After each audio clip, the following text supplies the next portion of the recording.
रीवा में एक बार फिर सरकारी तंत्र के अंदर घोटाले का बड़ा मामला सामने आया है। आबकारी विभाग में हुए फर्जी डिमांड ड्राफ्ट घोटाले में आरोपी बनाए गए बैंक मैनेजर की जमानत कोर्ट ने खारिज कर दी है। ईओडब्ल्यू की गंभीर आपत्तियों के बाद यह फैसला आया है।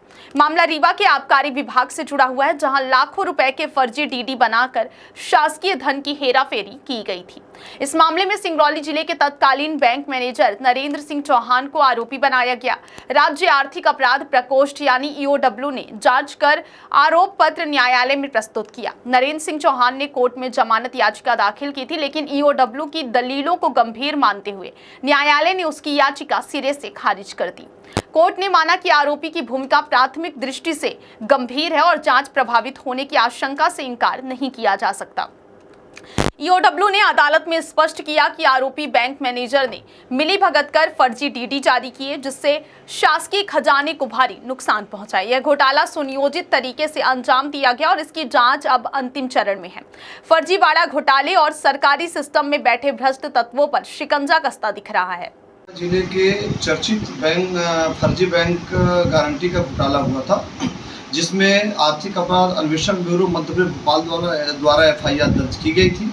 एफआईआर दर्ज होने के बाद संबंधित व्यक्तियों को आरोपी बनाया गया था, जिसमें कई फर्म रीवा से संबंधित थी, अन्य जिलों से संबंधित भी थी, और जिसमें नागेंद्र सिंह तत्कालीन बैंक मैनेजर के खिलाफ एफआईआर वो भी शामिल थे, और जिला रीवा के आबकारी अधिकारी के खिलाफ एफआईआर दर्ज हुई थी। तो इन एफआईआरों के परिप्रेक्ष्य में आर्थिक अपराध अन्वेषण ब्यूरो में एफआईआर दर्ज होने के बाद अग्रिम जमानत के लिए कल आवेदन लगाया गया था। उस आवेदन पर माननीय सिंगरौली विशेष जिला सत्र न्यायालय और स्पेशल कोर्ट में आवेदन लगाया गया था, ये जानकारी प्राप्त हुई है, और जिसका विरोध आर्थिक अपराध अन्वेषण ब्यूरो मध्य प्रदेश भोपाल के द्वारा किया गया, और विरोध करने पर बताया गया जो भी विरोध किया गया वो रेगुलेशन के अंतर्गत, तो उसी परिप्रेक्ष्य में उनकी जमानत अग्रिम जमानत कल खारिज हुई। कल आवेदन लगाया गया था, जिसमें उनकी अग्रिम जमानत खारिज कर दी गई है। श्री नागेंद्र सिंह जी तत्कालीन बैंक मैनेजर हैं, और इससे जुड़ा हुआ मामला इसलिए हमको जानकारी आई है, और आर्थिक अपराध अन्वेषण ब्यूरो मध्य प्रदेश ने कड़ा विरोध किया है, और विरोध के कारण ही ये याचिकाएँ ये उनकी अग्रिम जमानत खारिज हो गई है, जो तत्कालीन बैंक मैनेजर हैं।